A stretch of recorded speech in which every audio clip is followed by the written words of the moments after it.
só desde que ele estreou no São Paulo, 5 gols, é o primeiro no ranking do time, também quem mais deu assistência são 4, é quem mais finaliza e também quem mais finaliza de maneira correta e ainda quem mais cria as chances para o São Paulo. Como o Crespo deve conversar com o pessoal ali da comissão técnica, Eugênio, que jogador. Ah, sim, com certeza. Que jogador. É um jogador de muita qualidade técnica. Além disso, ele alia essa qualidade técnica à inteligência, porque ele sabe se posicionar. É claro que uma vez ou outra ele pode tomar uma decisão errada, isso aconteceu no jogo ontem, mas no geral é um atleta que faz a diferença, porque a capacidade dele de bater na bola também é muito grande, né? Você vê que o cruzamento dele é um cruzamento normalmente que vai na cabeça do atacante. Aquele gol que ele fez ontem, o primeiro, pode parecer um gol simples, mas não é. Pela direção que a bola bate na trave, ele tem que correr, ele vem na diagonal, girar o corpo. Muita gente perde, mas não tinha goleiro. Muita gente tropeça, cai no campo, chuta a bola para fora, isola. Ele conseguiu bater com segurança na direção do gol. Esse lance aí, né, que a gente vai ver agora. E olha a leitura dele, ele vinha na esquerda, ele percebe que não vai dar, ele faz a diagonal, porque imagina que a bola possa sobrar do outro lado, e sobrou. Então, é um jogador que eleva muito a qualidade técnica do ataque do São Paulo. O Prats, muda sim essa chave no São Paulo, porque a gente estava falando de uma sequência muito pesada que ainda é, né? O São Paulo passou o primeiro aí pelo Racing, mas agora ele tem 3 jogos muito pesados no Brasileiro, Flamengo, Palmeiras e Atlético Paranaense, e tem Copa do Brasil.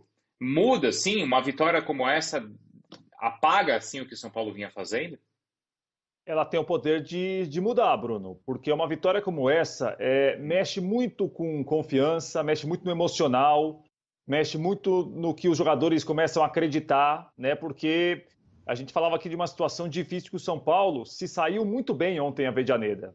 Então, esse jogo para o São Paulo ontem contra o Racing, Bruno, pode impulsionar um semestre que até então é um semestre muito difícil pela campanha ruim no Brasileiro, pode mudar, talvez, o disco, a chave do São Paulo a partir de agora. Eu não sei o que vai significar essa vitória daqui em diante, mas até dentro da própria Libertadores, São Paulo já é visto de outra maneira, né? Talvez aquela desconfiança que existia, aquela insegurança em relação, olha, vai enfrentar o Racing, 1-1 no Morumbi, o time não foi bem, o time está em um momento difícil. Opa, 3-1 da forma que foi, da forma que o São Paulo construiu a vitória, até o São Paulo se candidata diferente na Libertadores, né? Talvez quem olhava para o São Paulo antes como um adversário mais acessível, acho que olha diferente, Bruno. Eu acho que é uma vitória que tem um poder de mexer com o ambiente, poder de mexer com confiança.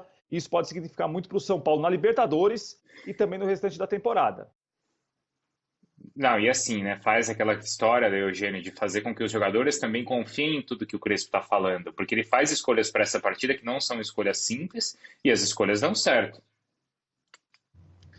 Tá, mas eu acho que também tem um outro lado da gente botar o pé no chão, entender, como foi falado aqui na primeira hora, que era um jogo específico, com uma característica determinada, com um time que é característica do seu técnico, que gosta de propor jogo, que sobe suas linhas, que ocupa o campo de ataque e que dá espaços, que gosta de jogar assim. Então, tudo isso tem que ser pesado, porque pode ser que o São Paulo encontre outros desafios que não consiga superar ali na frente. É um elenco ainda que precisa de reforços, é um elenco que não tem uma referência diária, é um elenco que tem questões a serem resolvidas. Ontem não gostei nem um pouco da atuação do Igor Vinícius. Ele matou ali pelo menos 2 jogadas de ataque no segundo tempo, que poderiam terminar em gol por decisões equivocadas dele. Então, assim, o São Paulo é o São Paulo, ele segue sendo um gigante, apesar de todos os problemas que o Crespo pontuou, né, na semana passada, mas ele segue sendo sempre um time muito respeitado em Libertadores, né? Se você for lá na Argentina mesmo e falar o nome do São Paulo, eles respeitam. Eles entendem que o São Paulo é um gigante. Mas não dá para achar que pelo jogo de ontem o time virou candidato assim, favorito ao título. Não, ele está disputando como todos os outros, mas ele precisa entender que as circunstâncias foram específicas para essa vitória. É claro, o São Paulo soube explorar as circunstâncias e tem muito mérito nisso, jogou bem, mas nem sempre serão as mesmas, e talvez o São Paulo tenha dificuldade diante de outro tipo de proposta de jogo. Essa questão do centroavante ela é prioritária, não tem buscado, né? Sempre tinha aquela história do Caleri, agora o nome é o Benedetto, né, Prats? Que o São Paulo tenta aí um empréstimo do jogador, e o São Paulo já quer contar, eu já gostaria de ter o jogador já nas quartas de final, Prats. Porque é o seguinte, Bruno, quem tem jogado por ali não consegue agradar, não consegue abraçar a vaga, né? Porque o último que abraçou a vaga foi o Éder, que está contundido. Mas também o Éder não teve grandes atuações. O Éder teve um começo bom e depois uma queda um pouco maior. O Pablo é um jogador que dá a impressão que nesse momento com o Crespo perdeu muito espaço, porque o Pablo não só perdeu espaço para o Marquinhos nessas últimas semanas, como também quando o Éder se machuca, é o Vitor Bueno que o Crespo coloca e não o Pablo. O Vitor Bueno também ontem não foi utilizado. Então, assim, os jogadores da posição estão em um momento ruim. E o técnico deixa muito claro que nesse momento ele não conta muito com esses jogadores. Amanhã pode mudar? Pode. Apareceu o Marquinhos aí em pouco mais de uma semana e ajudou o time a se classificar. Eles podem dar a volta por cima? Podem. Mas nesse momento, me parece que não há muita confiança do Crespo com eles. Então é uma posição que o São Paulo tem dificuldade aí. Talvez o Benedetto resolva parte do problema. Eugênio, ainda sobre o jogo de ontem, o que mais você separou para a gente de lance e de detalhe ali da partida para a gente analisar? Antes, rapidinho, sobre o Benedetto. Você lembra quando a gente conversou com o Casares lá, quando o São Paulo foi campeão paulista? Eu perguntei para ele sobre a participação do Christian Bragarnik, que é o dono, né, o empresário dono do futebol argentino hoje. Colocou o Crespo, colocou o Rigoni e pode colocar o Benedetto, que também... Inclusive, o Benedetto é sócio dele no Elche da Espanha. Ele vai aumentando essa influência. O São Paulo precisa medir isso. É claro que são profissionais de alto nível. Se vier o Benedetto, é excelente para o São Paulo. Mas daqui a pouco ele vai estar virando sócio do time. Vamos lá. Sobre o jogo de ontem, você me perguntou ontem, Bruno, o que o São Paulo não podia fazer, né? O que o São Paulo tinha que tomar cuidado para se classificar. Uma das coisas que eu te disse foi não deixar dar espaço para os jogadores finalizarem da entrada da área. Lembra? Eu lembrei esse lance do Copete aí, que o Copete consegue dominar, girar em cima do Diego Costa e bater da entrada da área. Ainda tinha ali uma marcação, né? Ontem nem isso, né?